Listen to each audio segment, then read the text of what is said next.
Selamat datang di Kabupaten Tuban, sebuah wilayah di ujung barat laut Provinsi Jawa Timur yang kaya akan keindahan alam, pesona budaya, dan keberagaman kehidupan masyarakat.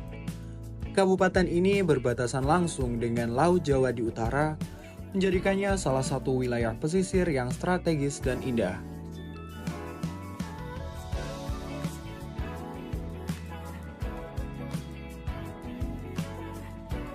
Melalui video ini, kami kelompok 2 dan 6 SSDAL akan mengajak Anda untuk lebih menjelajahi dua desa yang ada di Kabupaten Tuban, yaitu Desa Glondong Gede dan juga Desa Karangasem. Nah, sebenarnya letak dari kedua desa ini di mana sih? Yuk kita cari tahu. Dimulai dari desa yang pertama, yaitu Desa Karangasem. Desa ini terletak di Kecamatan Jenuh dengan luas wilayah sebesar 335 hektar. Desa ini terdiri dari 15 RT dan 15 RW dengan jumlah penduduk sebanyak 3.161 jiwa. Secara geografis, Desa Karangasem terletak di 6,55 derajat lintang selatan dan 112 derajat bujur timur. Secara administratif, Desa Karangasem di sebelah utara berbatasan dengan Desa Mekawang dan Sucorejo, di sebelah selatan berbatasan dengan Desa Miwang dan Tobo, di sebelah timur berbatasan dengan Desa Temaji, dan di sebelah barat berbatasan dengan Desa Mekawang. Sedangkan untuk desa yang kedua, yaitu Desa Glondong Gede. Desa ini terletak di Kecamatan Tambak Boyo dengan luas wilayah sebesar 404 hektar. Desa ini terdiri dari 11 RT dan 2 RW dengan jumlah penduduk sebanyak 327 jiwa. Secara geografis, Desa Glondong Gede terletak di 6,47 derajat lintang selatan dan 111 derajat bujur timur. Secara administratif, Desa Glondong Gede berbatasan dengan Laut Jawa di sebelah utara, Desa Mekawang di sebelah selatan, Desa Sucorejo di sebelah timur, dan Desa Mekawang di sebelah barat. Mari kita pahami terlebih dahulu apa itu kemampuan dan kesesuaian lahan. Kemampuan lahan adalah kapasitas tanah untuk mendukung berbagai jenis penggunaan tanpa merusak lingkungan, sedangkan kesesuaian lahan menunjukkan tingkat kecocokan tanah untuk tujuan tertentu, seperti pertanian, permukiman, atau konservasi berdasarkan karakteristik tanah dan lingkungannya. Kita mulai dari Desa Karangasem. Desa ini berada di pesisir utara Kabupaten Tuban dengan ketinggian antara 0 hingga 15 meter di atas permukaan laut. Topografinya yang datar dengan kelerengan 0 hingga 8% mendukung pemanfaatan lahan yang optimal. Jenis tanah yang mendominasi di Desa Karangasem adalah aluvial, yang sangat cocok untuk tambak dan pertanian. Pemanfaatan lahan terbesar di desa ini adalah untuk tambak ikan, memanfaatkan kedekatannya dengan Laut Jawa. Selain tambak, lahan kering juga dimanfaatkan untuk pertanian dan permukiman. Nah, selanjutnya ada Desa Glondong Gede nih. Desa Glondong Gede terletak di kawasan pesisir dengan ketinggian yang sama, yaitu 0 hingga 15 meter di atas permukaan laut. Topografinya datar, dengan kelerengan yang juga berkisar antara 0 hingga 8%. Salah satu pemanfaatan lahan di Desa Glondong Gede adalah tambak udang, yang menjadi sektor unggulan masyarakat setempat. Selain itu, desa ini juga memanfaatkan lahannya untuk permukiman dan kegiatan pertanian lahan kering.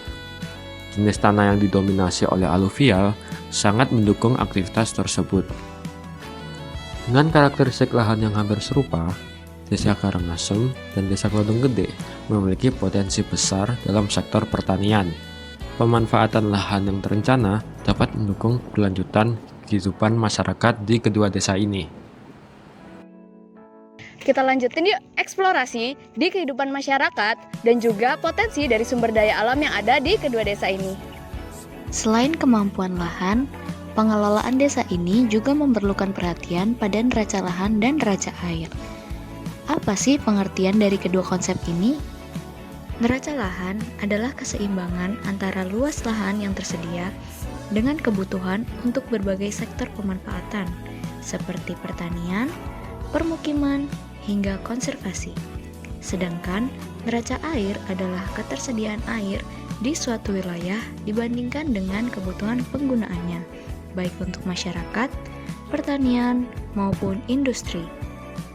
Di Desa Karangasem, lahan seluas 480 hektar terbagi untuk berbagai sektor.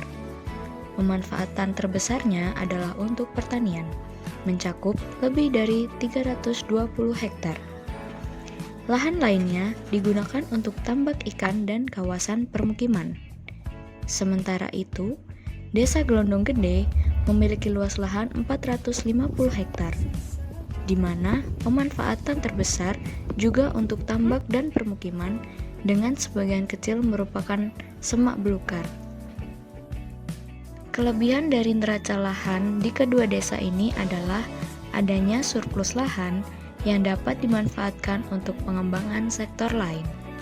Namun, tantangan utama adalah alih fungsi lahan yang seringkali mengurangi potensi sektor pertanian. Neraca air juga menjadi perhatian penting. Sumber air utama di Desa Karangasem berasal dari air mata alami dan sumber gali yang mendukung irigasi pertanian. Sebaliknya, Desa Glondong Gede mengandalkan aliran sungai musiman dan sumur bor. Sumber air ini seringkali tidak mencukupi kebutuhan masyarakat, terutama saat kemarau panjang. Sehingga tantangan besar adalah memastikan ketersediaan air secara berkelanjutan. Dengan kondisi ini, langkah strategis seperti pengelolaan sumber daya air yang efisien dan pemanfaatan teknologi irigasi menjadi sangat penting untuk memastikan keseimbangan antara ketersediaan dan kebutuhan air. Desa Glondong Gede memiliki potensi sumber daya tambang yang dikelola oleh PT Semen Indonesia. PT Semen Indonesia ini memiliki sumber daya utama yaitu tanah liat. Tanah liat ini menjadi bahan baku penting dalam proses produksi semen, yang merupakan komoditas unggulan dari PT Semen Indonesia. Kegiatan penambangan ini memberikan dampak ekonomi yang signifikan bagi masyarakat sekitar, baik melalui kesempatan kerja maupun kontribusi terhadap pembangunan desa. Namun, keberlanjutan pengelolaan lingkungan tetap menjadi perhatian utama agar aktivitas tambang ini tidak merusak ekosistem sekitar. Dengan pengelolaan yang terencana, tambang ini dapat terus memberikan manfaat tanpa mengorbankan kualitas lingkungan yang menjadi bagian penting dari kehidupan masyarakat Desa Glondong Gede. Mari kita lanjutkan eksplorasi untuk memahami lebih jauh bagaimana kedua desa menjaga keseimbangan lingkungan di tengah tantangan kawasan industri. Neraca udara adalah keseimbangan antara emisi gas rumah kaca yang dilepaskan ke atmosfer dan kemampuan vegetasi untuk menyerapnya. Vegetasi berperan sebagai penyaring alami, mengubah karbon dioksida menjadi oksigen, dan menciptakan udara yang lebih segar. Namun, tantangan yang dihadapi cukup besar.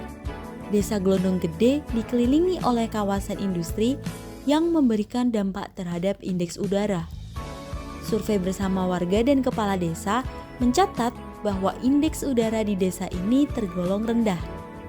Kondisi ini menunjukkan kualitas udara yang kurang ideal akibat emisi dari aktivitas industri. Di Desa Glondong Gede dan Desa Karangasem, beberapa jenis pohon yang mendominasi adalah pohon mangga, pohon pisang, serta berbagai tanaman lainnya yang tumbuh di lahan terbuka. Tanaman-tanaman ini membantu mengurangi polusi udara meski jumlahnya masih terbatas dibandingkan dengan emisi dari kawasan industri. Desa Glondong Gede juga memiliki ruang terbuka hijau seperti tempat pemakaman umum yang ditanami pohon-pohon besar dan rindang. Keberadaan ruang hijau ini membantu menyerap polutan sekaligus memberikan manfaat ekologis bagi lingkungan sekitar. Beralih ke kawasan pesisir. Ekosistem pesisir sendiri memiliki peran yang sangat penting bagi kehidupan laut dan juga masyarakat yang membutuhkan sumber daya alam tersebut. Namun, pada Desa Glondong Gede, ekosistem pesisirnya tergolong sangat buruk. Di pesisir Desa Glondong Gede, ekosistem mangrove ini dalam kondisi kritis. Hanya ada beberapa pohon mangrove yang bisa dihitung dengan jari. Padahal, mangrove berperan penting dalam melindungi pantai dari abrasi, menyediakan habitat bagi berbagai spesies laut, serta membantu penyerapan karbon dioksida yang berguna untuk mengurangi dampak perubahan iklim. Selain itu, terumbu karang yang seharusnya menjadi rumah bagi banyak biota laut hampir tidak ditemukan di sekitar pesisir Desa Glondong Gede. Tidak ada data yang menunjukkan keberadaan terumbu karang yang sehat di wilayah ini. Padang lamun biasanya berkembang di perairan dangkal. Padang lamun berfungsi sebagai tempat berkembang biak dan makan bagi ikan serta makhluk laut lainnya. Tetapi, padang lamun tidak dapat ditemukan pada daerah Tuban. Kalian penasaran nggak sih dengan geomorfologi dan batimetri di Desa Glondong Gede? Yuk kita cari tahu selengkapnya. Di Desa Glondong Gede, Kabupaten Tuban, terdapat Pantai Glondong Gede yang berada di kawasan pesisir utara. Secara geomorfologi, garis pantai berukuran 1.732 km berdasarkan profil desa pesisir Kabupaten Tuban. Pantai Glondong Gede sendiri adalah jenis pantai berpasir. Pola batimetri di perairan pantai desa Glondong Gede sejajar garis pantai dengan kerapatan garis kontur yang bervariasi, yakni 0 sampai 40 meter, dengan kondisi batimetri di Laut Jawa hingga jarak 12 mil dari garis pantai berkisar antara 2 hingga 50 meter. Tipe substrat desa Glondong Gede terdapat 2 jenis substrat, yakni pasir dan kerang kecil dengan pasir yang mendominasi. Lalu jenis substrat yang terdapat pada pesisir pantai banyak berupa pasir dan beberapa kerang kecil, dengan substrat pasir yang mendominasi di bibir pantai. Selanjutnya kita akan masuk ke bagian oseanografi. Nah, apa sih oseanografi itu? Jadi, oseanografi adalah ilmu yang mempelajari fenomena-fenomena fisik dan dinamis air laut yang dapat diterapkan dalam bidang lain, seperti teknik, lingkungan, perikanan, bencana laut, hingga kegiatan mitigasi seperti pengelolaan dan pencegahan. Untuk oseanografi di Desa Glondong Gede sendiri itu ada 3, yaitu suhu, tingkat kecerahan, dan juga arus. Yang pertama yaitu suhu. Di Desa Glondong Gede sendiri, di permukaan laut itu memiliki suhu 27 derajat Celcius dengan nilai rata-rata 28,2 derajat Celcius dan nilai tertinggi mencapai 30 derajat Celcius dengan rentang nilai secara spasial 29 sampai 31,5 derajat Celcius. Yang kedua yaitu tingkat kecerahan. Di Desa Glondong Gede sendiri untuk oseanografi memiliki rata-rata tingkat kecerahan 0 sampai 6 meter. Lalu yang ketiga yaitu arus. Di Desa Glondong Gede, kecepatan arus ini mengikuti perairan Tuban, yaitu memiliki nilai minimum 0,1 meter per second dengan nilai rata-rata 0,3 meter per second dan nilai maksimum mencapai 0,5 meter per second. Sumber daya ikan di pesisir Desa Glondong Gede merupakan salah satu sektor paling penting bagi masyarakat setempat. Nah, apa aja sih hasil tangkapan ikan yang paling banyak di desa ini? Yuk ikuti pembahasannya. Jenis tangkapan ikan yang paling banyak ditemukan di sini antara lain ikan dodok, ikan pari, ikan teri, ikan layang, ikan keting, ikan kotonggo, cumi, dan sotong. Namun yang paling mendominasi adalah cumi, ikan pari, dan ikan kotonggo. Para nelayan di Desa Glondong Gede menggunakan alat tangkap berupa jaring untuk menangkap ikan. Jaring ini digunakan secara tradisional baik untuk menangkap ikan pari yang sering ditemukan di perairan dangkal maupun cumi yang menjadi komoditas utama di daerah ini.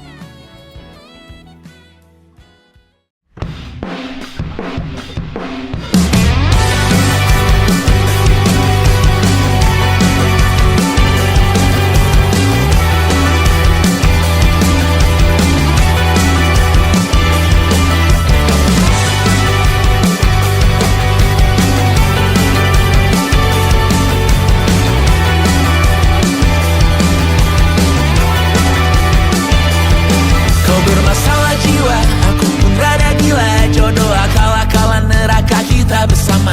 Kau langganan menangis, lakimu muntah-muntah. Begitu terus sampai iblis tobat dan sedekah. Terkadang rasanya leher terbakar hingga pagi. Seperti aku hidup berpasangan dengan api. Berhenti, ulangi psikolog dan terapi. Aku isi bensin, kita coba.